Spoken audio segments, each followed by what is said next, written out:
ஆத்தங்கர மரமே அரச மர இலையே ஆலமர கிளையே அதில் உறங்கும் கிளியே ஆத்தங்கர மரமே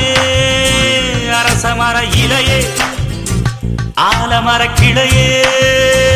அதில் உறங்கும் கிளியே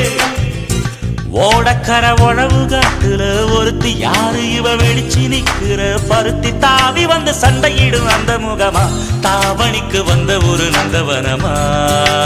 உள்ள சொந்தம் என்ன விட்டு போகாது அடவோட